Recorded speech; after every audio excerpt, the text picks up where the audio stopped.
د ملي دفاع ځوان وزیر مولوي محمد یعقوب مجاهد د لومړۍ دورې په فراغت غونډه کې ګډون وکړ او د افغانستان ملي اتلو او زړورو سرتیرو ته یې زړه راښکونکې وینا وکړل. ملا یعقوب وویل د دښمن په وړاندې قوي اوسئ او د افغانستان پر سپېڅلې خاوره ځای مه ورکوئ. دا چې ملا یعقوب نور څه ویلي خپله یې د هغه له خولې واورئ. سلامونه قدرمنو لیدونکو، مشال پریس چینل ته مو هرکلی وایم. محترمو، ستاسو دغه تکلیفونه چې تاسو کښلي دي او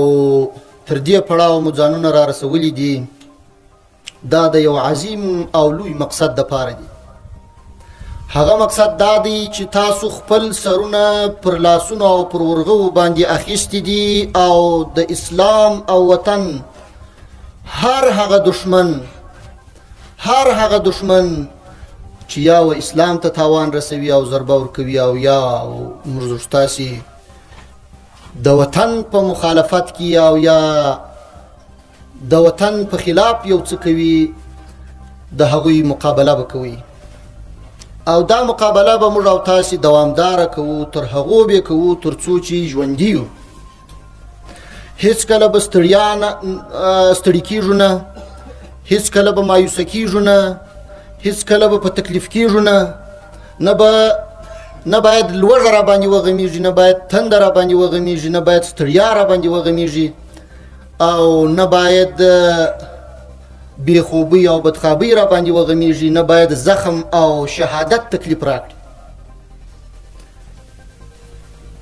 ځکه زموږ او ستاسې مقصد هم دا دی چې دا پاکه خاوره او دا پاک وطن چې موږ تاسې د ازادۍ دپاره او په دې وطن کې د اسلامي او شرعي نظام د نفاذ دپاره په زرګونو شهیدان ورکړي دي. میندې بورې سوي دي، کوچنیان یتیمان سوي دي، ناویانې کونډیانې سوي دي او د دغو قربانیو په نتیجه کې د الله جل جلاله په خاص فضل او خاص نصرت سره موږ او تاسې د کامیابۍ پړاو ته رسېدلي. که چیرې اوس دا نظام خدای نکرده زموږ او ستاسې د غفلت څخه، زموږ او ستاسې د سستي او زموږ او ستاسې د ناغېړۍ څخه یا د نه متوجه کېدو په وجه باندې کمزوري کېږي، ضعیفه کېږي یا خدای نکرده د لاسه څخه وځي،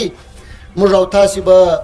بیا و هغو ټولو شهیدانو او خپلو شهیدانو مشرانو ته،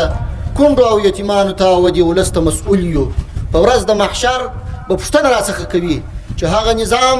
چې موږ په دغسې قربانیو او تکلیفونو باندې تر ثمر او نتیجې پورې راورساوه، تاسو بیا په څنګه اسانه طریقه دا د لاسه ورکړئ. هم به په سرحداتو کې، هم به په داخل د افغانستان کې شپه او ورځ پر ځان یې وکوو او د دې وطن حفاظت به کوو او د دې نظام حفاظت به کوو. د هیڅ چا په تبلیغاتو، د هیڅ چا په بېځایه او پوچو خبرو باندې به نه خطا کېږو او خپل هدف ته به متوجه اوسېږو. ولس ته مبارکي ورکوو چې دا تاداب او دا بنیاد چې نن ایښول سوی دی او دا ځوانان فارغه سوي دي، انشاءالله دې ته به موږ ادامه ورکوو، وده به ورکوو او دغسې په زرګونو ځوانان به نور فارغه کوو او ستاسو و خدمت ته به ډالۍ کوو. دا ځوانان چې نن روزل سوي دي، دا به نه پر تاسې باندې چاپه وهي، نه به تاسې وژني، نه به تاسې زخمیانوي، نه به تاسې زندانونو ته کشوي او نه به ستاسو سره دښمني کوي. دا ځوانان به ستاسو د سر ساتنه کوي،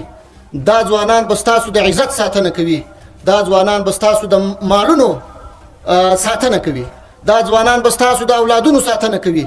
دا ځوانان به د افغانستان د پاک حریم څخه ساتنه کوي او هیڅکله به هم هیڅ یو دشمن او یرغلګر او امنیت خرابونکي او فتنه اچونکي ته اجازه ورنکړي چې ستاسو دغه راغلې خوشحالي، تاسو ته راغلې خوشحالي او دا سوکالي، سوله او امنیت در څخه واخلي.